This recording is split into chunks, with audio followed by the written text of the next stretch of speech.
Videos देखने के लिए सब्सक्राइब करें जनसत्ता.com, बेल आइकन दबाकर पाएं लेटेस्ट नोटिफिकेशंस।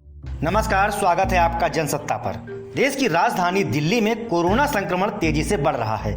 ऐसे में हालातों से निपटने के लिए गृह मंत्रालय एक्टिव हो गया है। खुद होम मिनिस्टर अमित शाह ने 15 जून को सर्वदलीय बैठक बुलाई और दिल्ली के सभी राजनीतिक दलों की राय जानी। बैठक में आम आदमी पार्टी, बीजेपी, कांग्रेस और बीएसपी के प्रतिनिधि शामिल हुए। इस बैठक में कई अहम निर्णय लिए गए, फिर चाहे वो दिल्ली में टेस्टिंग की संख्या को बढ़ाना हो या फिर स्वास्थ्य सेवाओं में सुधार हो। तो आइए इस रिपोर्ट में जानते हैं कोरोना से दिल्ली को बचाने के लिए सर्वदलीय बैठक में क्या फैसले लिए गए।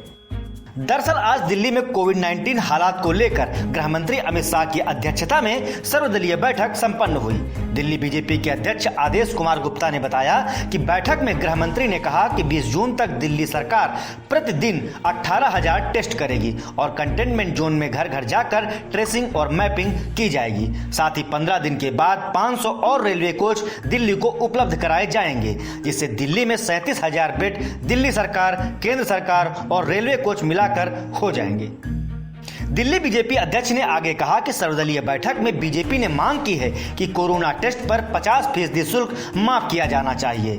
इस मांग को गृह मंत्री अमित शाह ने मंजूरी दे दी है। उधर आप सांसद संजय सिंह ने बैठक के बाद कहा कि राज्य सरकार के अस्पताल में 1900 बेड और केंद्र सरकार के अस्पताल में 2000 बेड बढ़ाने का प्रस्ताव आया है। निजी अस्पताल में 1178 बेड बढ़ेंगे, 500 कोच के जरिए 8000 बेड बढ़ेंगे, जबकि आने वाले दिनों में 500 कोच और देने की बात कही गई है, यानी कि कुल 16,000 बेड बढ़ाने की बात दिल्ली में कही गई है। वहीं दिल्ली कांग्रेस चीफ अनिल चौधरी ने कहा है कि गृह मंत्री ने स्वीकार किया है कि टेस्टिंग का अधिकार सभी को होना चाहिए और सभी देशों में टेस्टिंग और ट्रेसिंग पॉलिसी के माध्यम से ही इलाज संभव है। और उन्होंने आश्वासन दिया है कि एक नई ट्रेसिंग पॉलिसी के तहत सभी को टेस्टिंग का अधिकार दिया जाएगा।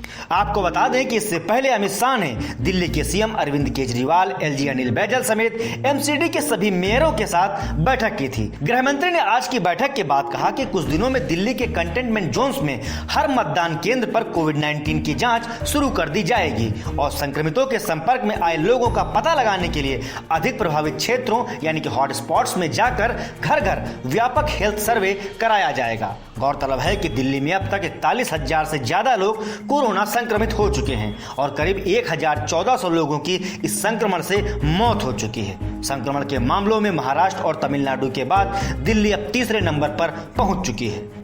तो ये थी दिल्ली में कोरोना संक्रमण की तेज होती दर के बीच बुलाई गई सर्वदलीय बैठक पर हमारी रिपोर्ट। आपको क्या लगता है, इस बैठक में लिए गए फैसलों से कोरोना को रोकने में कितनी सफलता हाथ लगेगी? हमें बताएं कमेंट बॉक्स में। साथ ही कोरोना से जुड़े हर अपडेट के लिए बने रहिए जनसत्ता के साथ। नमस्कार।